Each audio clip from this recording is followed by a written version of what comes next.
नमस्कार, खबर उत्तराखंड में आपका स्वागत है। मैं हूं राहुल चौहान। खबरों बढ़ने से पहले एक नजर आज की हेडलाइंस पर। अग्निवीरों के लिए बनेगी स्पेशल सेल। 4 साल की सेवा के बाद रोजगार की जिम्मेदारी उठाएगी धामी सरकार।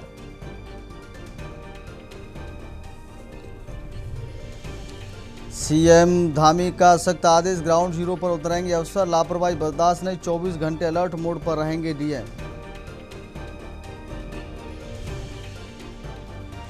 बद्रीनाथ मंदिर चढ़ावा चोरी मामले में एसआईटी ने पूर्व अधिकारी राजेंद्र चौहान को किया गिरफ्तार। सीसीटीवी में दिखा नकदी चुराते हुए। नीट यूजी परिणाम के बाद उत्तराखंड में काउंसलिंग की तैयारी। 500 से अधिक अंक पर सरकारी कॉलेज में मजबूत दावेदारी। दिल्ली देहरादून एक्सप्रेसवे पर नहीं होगी कांवड़ यात्रा, जरूरी इंतजाम करने के लिए राज्यों में सहमति। रामनगर देहरादून एक्सप्रेस ट्रेन सेवा आज से होगी शुरू। सप्ताह में बुधवार और शुक्रवार को चलेगी ट्रेन। आप देख रहे हैं के न्यूज, खबरों का सारथी।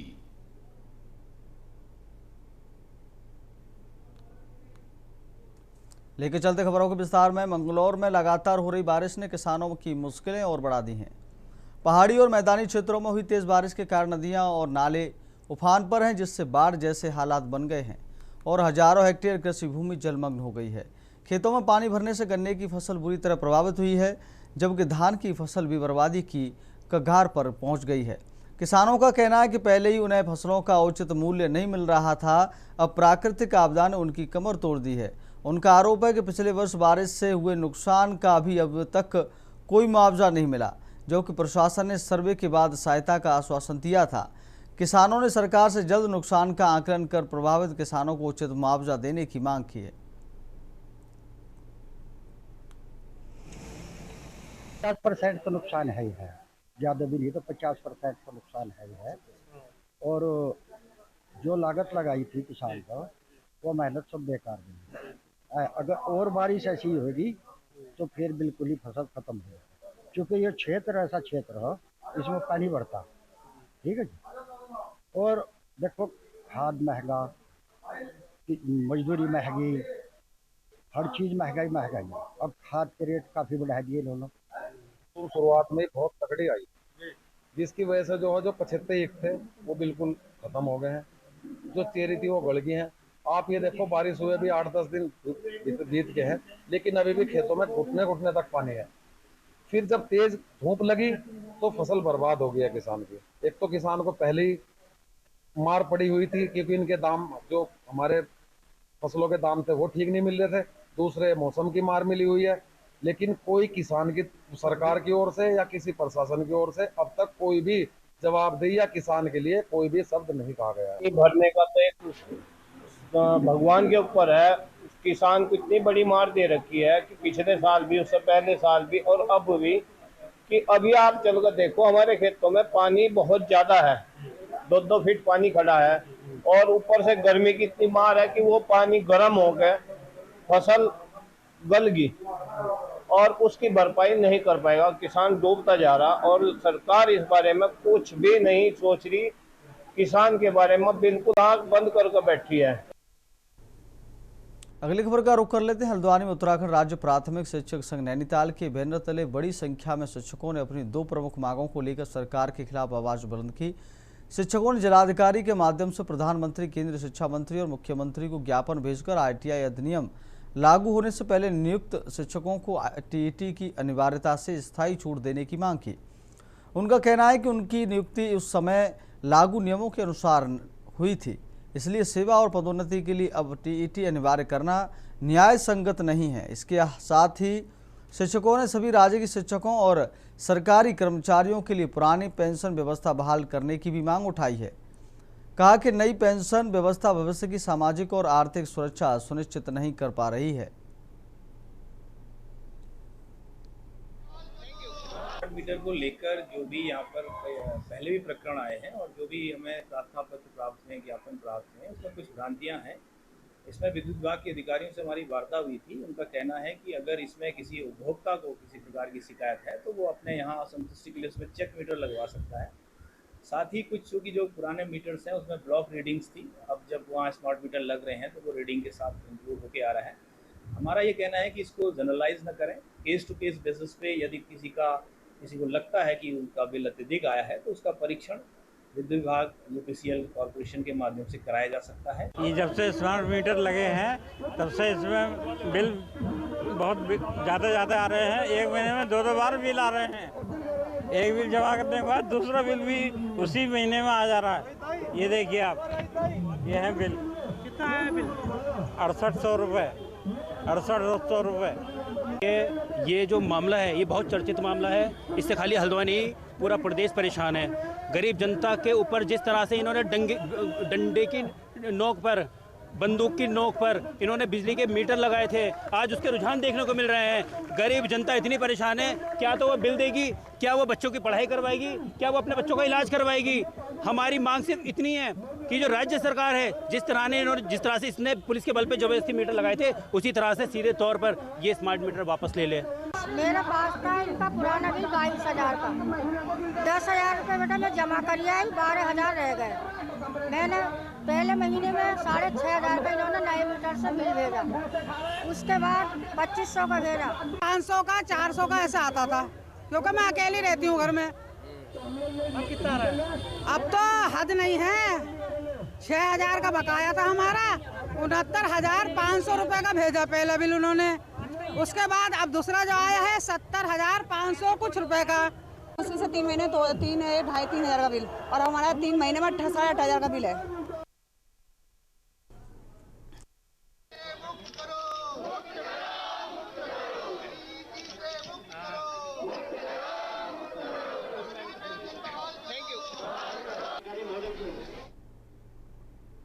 अगली खबर का रुख कर लेते हैं पौड़ी गढ़वाल में।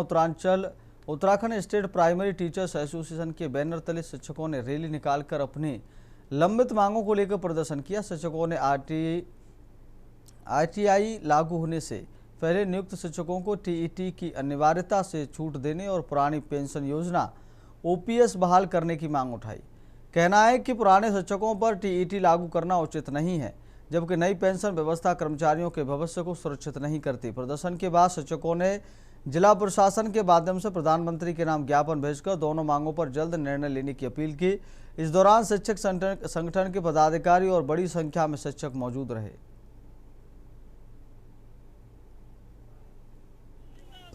अभी ये जैसा कि आप लोगों ने देखा है, कलेक्ट्रेट के बाहर हमारे उत्तरांचल स्टेट प्राइमरी एसोसिएशन के जुलूस के रूप में एक आए थे और उनके द्वारा ज्ञापन दिया गया है। और ज्ञापन माननीय प्रधानमंत्री जी को, माननीय मुख्यमंत्री जी को और माननीय केंद्रीय शिक्षा मंत्री जी को संबोधित है और हमको ये ज्ञापन दिया गया है। उनकी जो इसमें मुख्य रूप से मांगे हैं वो हम शासन के माध्यम से संबंधित महानुभावों को प्रेषित करने जा रहे हैं। पहले तो आपका हार्दिक धन्यवाद।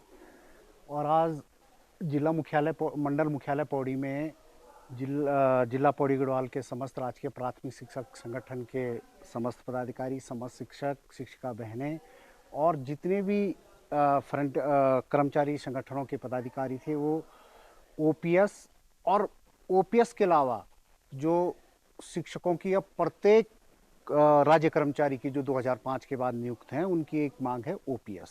जैसे कि इस समय जुलाई माह चल रहा है और निश्चित रूप से मेरा भी मानना है कि शिक्षक राष्ट्र का निर्माता है और इस समय शिक्षकों को विद्यालय में होना चाहिए था, लेकिन केंद्र सरकार की और प्रदेश सरकार की हठधर्मिता के कारण जो एक काला कानून एक टीईटी की बाध्यता के रूप में और हमारा ओपीएस की जो योजना थी उसको समाप्त करते हुए और एनपीएस और यूपीएस की जो योजना लाई गई है उसके विरोध में हमें विवश होकर के आज आंदोलन के लिए अपने जिलाध्यक्ष जी के नेतृत्व में हमें आज पौड़ी के सड़कों पे उतरना पड़ रहा है। किसानी शिक्षक है, एक तो आज इतनी दुर्गम क्षेत्रों में शिक्षक है और विषम परिस्थितियों में यहाँ आया है। वैसी बरसात का मौसम है लेकिन फिर भी वो अपनी मांगों के लिए पौड़ी मुख्यालय पहुँचा है और हम तब तक नहीं रुकेंगे जब तक हमारी मांगे पूरी न हो। आज का कार्यक्रम हमारा जिला अध्यक्ष जी के सौजन्य से और उनके सहयोग से और जितने ब्लॉक के हमारे टीचर से उनके से बहुत ही बढ़िया रहा और सफल आयोजन रहा। आज हमारा 2 सूत्रीय मांगों को लेकर के यहाँ पे धरना प्रदर्शन था और हमारा 2 सूत्री, एक तो हमारा टीईटी 1 सितंबर 2025 के बाद जो सरकार ने लागू किया है कि 1 अप्रैल 2010 से पूर्व के नियुक्त शिक्षकों को भी टीईटी शिक्षक पात्रता परीक्षा पास करनी होगी, जो कि हमें कतई स्वीकार नहीं है। और नंबर 2, जो हमारे 80 लाख कर्मचारी, पूरे देश के शिक्षक कर्मचारी एनपीएस से आच्छादित हैं, उनको ओपीएस में लाया जाए। एक नेशन एक कॉन्स्टिट्यूशन की बात होती है, तो एक नेशन एक पेंशन की बात भी कर्मचारी और शिक्षक आज कर रहे हैं। अगली खबर का रुख करते हैं गदरपुर में राज्य की शिक्षक संघ उत्तराखंड के 2 दिवसीय प्रांतीय द्विवार्षिक अधिवेशन का शुभारंभ क्षेत्रीय विधायक एवं पूर्व कैबिनेट मंत्री हरविंद पांडे ने दीप प्रज्वलित कर किया। इस अवसर पर उन्होंने शिक्षकों को राष्ट्र निर्माण की सबसे मजबूत नींव बताते हुए कहा कि प्रदेश सरकार शिक्षा की गुणवत्ता सुधारने के लिए लगातार कार्य कर रही है और ऐसे अधिवेशनों से मिलने वाले सुझाव शिक्षा व्यवस्था को और सशक्त बनाने में सहायता होते हैं। उन्होंने शिक्षकों की जायज समस्याओं के समाधान के लिए सरकार की प्रतिबद्धता भी दोहराई। अधिवेशन में मुख्य शिक्षा अधिकारी हरेंद्र मिश्रा सहित अन्य वक्ताओं ने नई शिक्षा नीति, शिक्षा की गुणवत्ता एवं शिक्षकों से जुड़े विभिन्न मुद्दों पर विचार विमर्श किया। की गई है कि जितने भी हमारे राजकीय शिक्षक संघ के हमारे अध्यापक साथी हैं सभी वोटर होंगे। तो हमारे 13 जनपदों में ही ये कार्यक्रम 2 दिवसीय कार्यक्रम है। 13 जनपद में हमारे सारे अध्यापक वोटिंग करेंगे और इसमें जो 5 पद हैं उस पर चुनाव होगा। तो ये एक नए राजकीय शिक्षक संघ के लिए एक नई दिशा के रूप में है कि पहले डेलीगेट्स की तरफ से चुनाव होता था तो लगता था कि भाई हम सभी लोग अपने पसंद का कैंडिडेट चुनने में कहीं ना कहीं हमें परेशानी होती थी, लेकिन इस बार हर अध्यापक अपनी पसंद का कैंडिडेट अपना पदाधिकारी चुनेगा। तो निश्चित तौर से इसमें एक नई दिशा मिलेगी। प्रांतीय अधिवेशन है और इसमें शिक्षकों का अपने एक संगठन होते हैं। मैं इस अधिवेशन की इनको शुभकामनाएं देता हूँ, बधाई देता हूँ।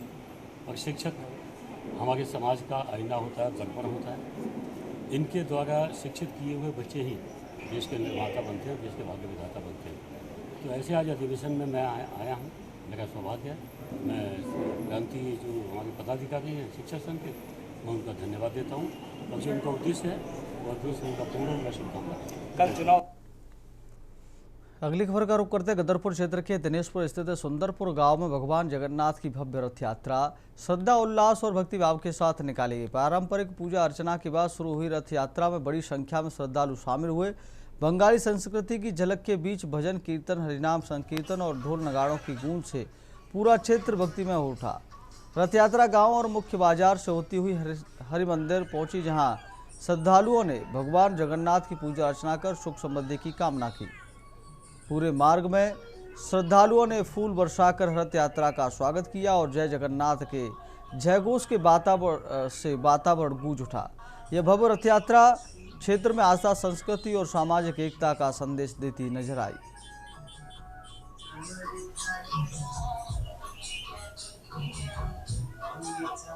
ये पूरे भारत में या विश्व में भी जगन्नाथ यात्रा का जो आनंद है, सारे देश को एक करने का, एक साथ मिलकर चलने का, और जगन्नाथ जी के जिनका ये सारा विश्व है, जगन्नाथ जी इस विश्व के मालिक हैं, उनके प्रति एक कृतज्ञता प्रकट करने का ये पावन पर्व है जगन्नाथ रथ यात्रा। जगन्नाथ ठाकुर जी का हमारे भाग्य कुल माधव दास जी हमारे गांव के पुजारी जी है। जो पिछले 10 साल से हम लोग यहाँ अपने गांव सुंदरपुर से दिनेशपुर चौराहे से होते हुआ हरि मंदिर होता हुआ मासीमा के घर जाते हैं। अब पिछले 10 साल से हम लोग ये कंटिन्यू निकाल रहे हैं जगन्नाथ का रथ यात्रा जी। अगली खबर का रुख करते कोटद्वार में पूर्व स्वास्थ्य मंत्री सुरेंद्र सिंह नेगी ने एम्स ऋषिकेश में पहाड़ के मरीजों को समय पर बेड नहीं मिलने पर गहरी चिंता जताई है।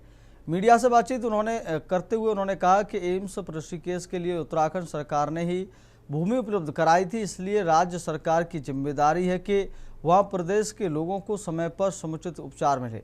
उन्होंने सरकार से एम्स के निदेशक को तत्काल बुलाकर आवश्यक निर्देश देने और उत्तराखंड के मरीजों के लिए बेहतर एवं समयबद्ध उपचार व्यवस्था सुनिश्चित करने की मांग की। राज्य सरकार को चाहिए कि एम्स के डायरेक्टर को बुलाया जाना चाहिए। एम्स में ऊपर से ये बात की जानी चाहिए कि ये मुख्य रूप से उत्तराखंड के लिए स्वीकृत किया गया था। ये भी बात सही है कि किसी भी क्षेत्र का व्यक्ति अगर वहां पर जाता है तो उसको मना नहीं किया जा सकता। लेकिन इतना तो जरूर है कि जिस क्षेत्र से जमीन दी गई है, जिस क्षेत्र में उसका निर्माण किया गया है, स्वाभाविक रूप से उस क्षेत्र की प्राथमिकताएं तो होनी चाहिए। और ये बहुत छोटा सा एक कार्य है जिसको राज्य सरकार अगर चाहे तो 2 मिनट में हल हो सकता है। अगली खबर का रुख करते नैनीताल में नगर पालिका द्वारा 2 पहिया वाहनों से टोल वसूली शुरू किए जाने के बाद इसका विरोध तेज हो गया है। भारतीय जनता पार्टी नैनीताल ने इस निर्णय को जन विरोधी और तुगलकी फरमान बताते हुए उपंत पार्क में नगर पालिका का पुतला फूंककर प्रदर्शन किया और तत्काल आदेश वापस लेने की मांग की। भाजपा ने चेतावनी दी कि यदि फैसला वापस नहीं लिया गया तो नगर पालिका के खिलाफ उच्च न्यायालय में याचिका दायर की जाएगी। नैनीताल विधायक सरिता आर्य ने कहा कि पर्यटन नगरी में 2 पहिया वाहनों से टोल वसूली आम जनता और पर्यटकों दोनों के लिए परेशानी का कारण बन रही है। उन्होंने आरोप लगाया कि नगर पालिका पिछले कुछ समय से जन भावनाओं की अनदेखी कर मनमाने फैसले ले रही है और 2 पहिया वाहनों से टोल वसूली का आदेश तत्काल वापस लिया जाना चाहिए।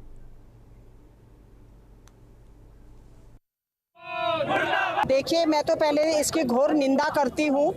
जिस तरह से सभासद लोग धरने पे बैठे थे और नगर पालिका अध्यक्ष ने उसको उठवाया था कि हम इसको बोर्ड में रखेंगे कि किस तरह से हम लोग चर्चा कर हम लोग चुंगी का ठेका जो हम लोग देते हैं उसको हम लोग देंगे जब हमारा बोर्ड में पास हो जाएगा। और उससे पहले हल्द्वानी में दिशा की बैठक थी और इन्होंने उसको प्रशासन को बुलवाकर वो ठेका करवा दिया और 24 करोड़ कुछ में हुआ है। और कल मैंने देखा कि यहाँ पे कई शिकायतें आई कि हमारे जो टैक्सी बाइक हैं, जिनकी अपनी स्कूटी है, बाइक हैं, उन पे भी ये 100 रुपया टैक्स वसूल रहे थे, जिसकी हम घोर निंदा करते हैं। हम लोग बड़े बड़े शहरों में जाते हैं। अगली खबर का रुख कर लेते हल्द्वानी की कालाढूंगी रोड पर हर बारिश में होने वाले जल भराव को लेकर प्रशासन एक्शन मोड में आ गया है। सिटी मजिस्ट्रेट AP वाजपेयी ने संबंधित विभागों के अधिकारियों के साथ मौके का निरीक्षण कर समस्या की जड़ तलाशने का प्रयास किया। निरीक्षण में पाया गया कि बारिश का पानी नहर में निकासी होने के बजाय सड़क पर जमा हो रहा है, जिससे हर बारिश में सड़क तालाब में बदल जाती है और यातायात के साथ आम जनजीवन भी प्रभावित होता है। सिटी मजिस्ट्रेट ने अधिकारियों को जल निकासी व्यवस्था की खामियां को जल्द दूर कर प्रभावी समाधान सुनिश्चित करने के निर्देश दिए ताकि आगामी बारिश में लोगों को जल भराव की समस्या से राहत मिल सके। देखिए, ये कालाढूंगी रोड पे जल भराव की समस्या रहती है और इसको देखते हुए पहले काम भी हुआ था अभी, लेकिन ये महसूस किया जा रहा है क्योंकि यहाँ पर एक जल निगम का भी काम चल रहा है। तो कुछ फॉल्ट पाए गए हैं जहाँ पर नहर ओवरफ्लो होके वो बैक मारते हुए पानी को नाली में ला रहा है और वो यहाँ कालाढूंगी रोड पे इसकी वाटर लॉगिंग क्रिएट कर रहा है for the time being of लगभग 1 से सवा घंटे के आसपास। तो उसी के निराकरण के लिए आज जल निगम के साथ में नगर आयुक्त साहब हैं, इनके साथ निरीक्षण किया गया है। तो इसका समाधान के लिए जो भी प्रयास किए जाने हैं उसके लिए विभागों को कहा गया है। देखिए, मैं तो ये जो हमारी अभी वर्षा हुई है उसका बहुत बहुत धन्यवाद करना चाहता हूँ, जिन्होंने हमारे नगर आयुक्त आपको शिव मंदिर से कालाढूंगी चौराहे तक पैदल बुला लिया है, क्योंकि ज़्यादातर अधिकारी ऐसी कमरे के अंदर ही रहते हैं और ये दोनों मेहनती अधिकारी हैं। दोनों की टीम अच्छी है, ये काम कर रहे हैं और बिल्कुल ज़मीनी स्तर में काम कर रहे हैं। जहाँ पे तारीफ है वहाँ पे तारीफ करी जाएगी। और ये मैं इनको बता रहा हूँ कि जहाँ पर शराबियों का अड्डा बना रहता है, जहाँ पर शिव मंदिर की एक छोटी सी दीवार टूटी हुई है, 4 इंच की दीवार से पूरा नहर का पानी ओवरफ्लो होकर रोड में आ रहा है, रोड से नालियों में आ रहा है और नालियों से पानी स्टेट हो सीधे जाके फर्नीचर मार्ट के आगे जा रहा है और जहाँ पे जल भरा हो रहा है। फिलहाल खबर उत्तराखंड में मेरे साथ इतना ही। देखते रहिए के न्यूज़ इंडिया। नमस्कार।